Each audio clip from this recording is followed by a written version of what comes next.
वैज्ञानिकों का अनुमान 11 से 15 मई के बीच चरम पर होगी कोरोना महामारी। भारतीय प्रौद्योगिकी संस्थान यानी आईआईटी के वैज्ञानिकों ने अपने गणितीय मॉडल के आधार पर अनुमान लगाया है कि भारत में कोरोना वायरस महामारी की दूसरी लहर 11 से 15 मई के बीच चरम पर होगी और उस समय देश में उपचाराधीन मरीजों की संख्या 33 से 35 लाख तक पहुंच सकती है और इसके बाद मई के अंत तक मामलों में तेजी से कमी आएगी। भारत में आज एक दिन में संक्रमण के 3,33,730 नए मामले आए, जबकि 2,263 लोगों की मौत हो चुकी है।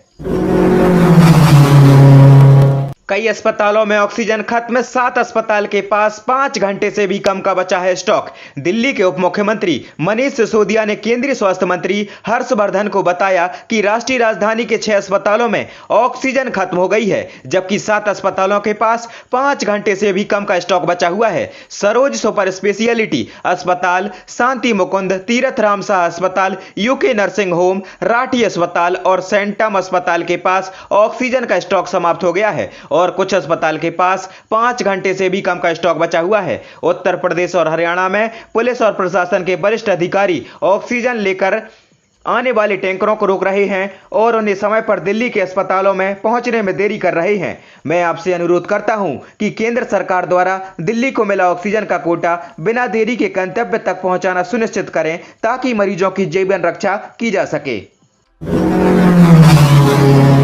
सोचता था कोरोना मरीजों को जीवन दूंगा, हम ऑक्सीजन भी नहीं दे सकते, रो पड़ा अस्पताल का सीईओ। दिल्ली में कोरोना के बेतहाशा बढ़ते मामलों के बीच ऑक्सीजन का गंभीर संकट पैदा हो गया है। ज्यादातर अस्पताल महज कुछ घंटों की ऑक्सीजन स्टॉक पर काम कर रहे हैं, जबकि तमाम अस्पताल मरीजों को वापस लौटा रहे हैं क्योंकि उनके पास ऑक्सीजन ही नहीं है जिससे मरीजों को राहत दी जा सके। ऐसी ही बेबसी बयां करते हुए दिल्ली के एक अस्पताल के सीईओ कैमरे के सामने रो पड़े। कहा, हम कोरोना मरीजों को ऑक्सीजन भी नहीं दे सकते तो समझिए क्या हालात हैं। सारे मरीज मर जाएंगे, इससे बड़ी समस्या क्या हो सकती है।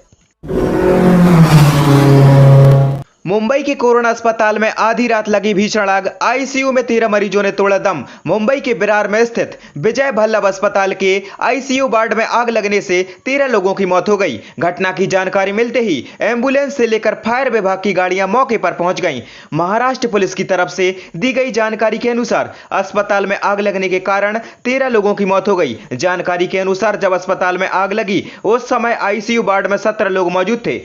आग लगने की घटना के पीछे का कारण शॉर्ट सर्किट होना बताया जा रहा है।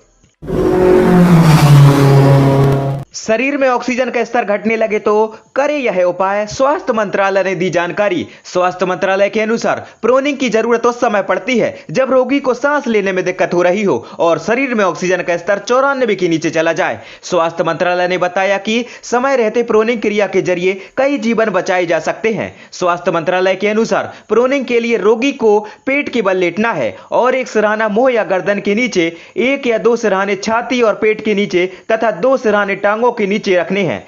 इस क्रिया के लिए 4-5 सिरहानों की जरूरत पड़ेगी और साथ में क्रिया के दौरान रोगी को लगातार सांस लेते रहना है। स्वास्थ्य मंत्रालय ने यह चेतावनी भी दी है कि 30 मिनट से ज्यादा प्रोनिंग की क्रिया को नहीं करना है। स्वास्थ्य मंत्रालय ने प्रोनिंग को लेकर कुछ और चेतावनी भी जारी की है, जिसके अनुसार भोजन करने के बाद 1 घंटे तक इस क्रिया को नहीं करना है। क्रिया को तभी करना है जब यह करने में आसान लगे।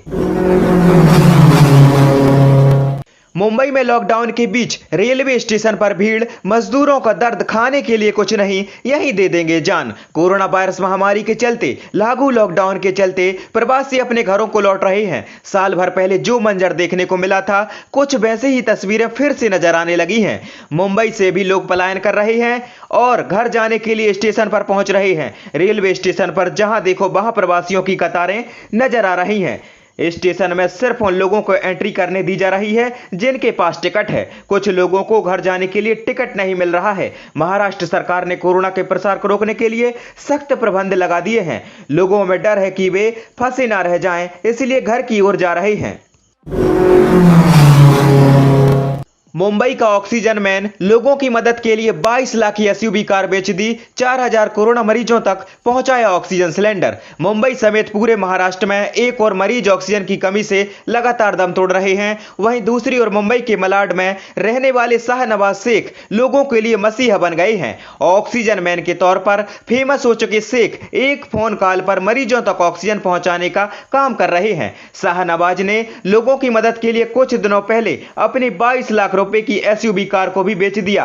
अपनी कार के पैसों से शाहनवाज ने 160 ऑक्सीजन सिलेंडर खरीदकर जरूरतमंदों तक पहुंचाया। शाहनवाज ने बताया कि पिछले साल लोगों की मदद के दौरान हमारे पास पैसे खत्म हो गए थे, जिसके बाद मैंने अपनी कार को बेचने का निर्णय लिया जिससे लोगों की मदद हो सके।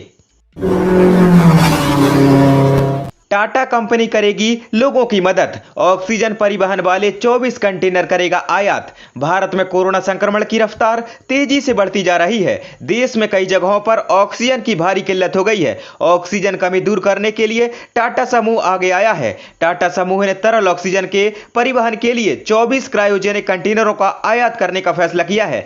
टाटा समूह ने बताया कि चार्टर्ड उड़ानों के जरिए क्रायोजेनिक कंटेनरों का आयात किया जा रहा है। यह देश में ऑक्सीजन की कमी को कम करने में मदद कर रहा है। बता दें कि पिछले दिनों पीएम मोदी ने राष्ट्र संबोधन के दौरान ऑक्सीजन संकट को दूर करने के लिए दवा कंपनियों और बड़े घरानों से मदद की अपील की थी।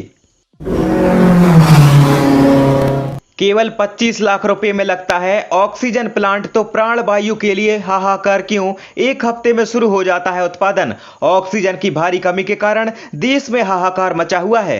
कई अस्पतालों ने कहा है कि उनके पास चंद घंटों की ही ऑक्सीजन बची हुई है। अगर सही समय पर उन्हें पर्याप्त मात्रा में ऑक्सीजन नहीं उपलब्ध कराई गई तो इससे भयंकर स्थिति पैदा हो सकती है। यही कारण है कि दिल्ली सहित कई राज्य सरकारें केंद्र सरकार पर ज्यादा से ज्यादा ऑक्सीजन की सप्लाई को लेकर दबाव बना रही हैं। सुप्रीम कोर्ट ने भी केंद्र सरकार से सभी अस्पतालों को पर्याप्त मात्रा में ऑक्सीजन की सप्लाई सुनिश्चित करने के लिए कहा है। ऑक्सीजन को लेकर मचे हाहाकार के बीच एक सच्चाई यह है कि केवल 25 लाख रुपए की लागत से एक मध्यम स्तर का अस्पताल 50 से 100 बिस्तर वाला अपनी पूरी जरूरत भर का ऑक्सीजन स्वयं पैदा कर सकता है। इसके लिए लगभग एक गैरेज की जितनी जगह की जरूरत होती है और ऑक्सीजन का यह प्लांट लगाने के लिए केवल एक हफ्ते से 10 दिन के अंदर ऑक्सीजन का उत्पादन भी शुरू हो सकता है। यानी चंद दिनों में ऑक्सीजन गैस की किल्लत को हमेशा के लिए समाप्त किया जा सकता है। दिल्ली के बॉर्डर पर किसानों की इफ्तार पार्टी, न सोशल डिस्टेंसिंग न मास्क, कोविड नियमों की उड़ी धज्जियां। देश भर में कोरोना वायरस महामारी की वजह से लगातार हर दिन नए केस दर्ज हो रहे हैं। इसके बावजूद कृषि कानूनों के विरोध में दिल्ली की सीमाओं पर जुटे किसान अब तक अपनी जगहों से नहीं हटे हैं। भारतीय किसान यूनियन के नेता राकेश टिकैत तो साफ कह चुके हैं कि कोरोना लेकर किसान अपने घर नहीं जाएंगे और दिल्ली में ही इलाज करवाएंगे। उन्होंने प्रदर्शन में कोरोना गाइडलाइन का पालन करने का वादा किया है। हालांकि उनकी कथनी करनी का फर्क तब सामने आया जब हाल ही में उन्हें बड़ी संख्या में जुटे लोगों के साथ इफ्तार पार्टी में शामिल होते हुए देखा गया, जिसमें वह सभी के साथ बैठकर खाना खा रहे थे बिना किसी कोरोना नियमों का पालन करें।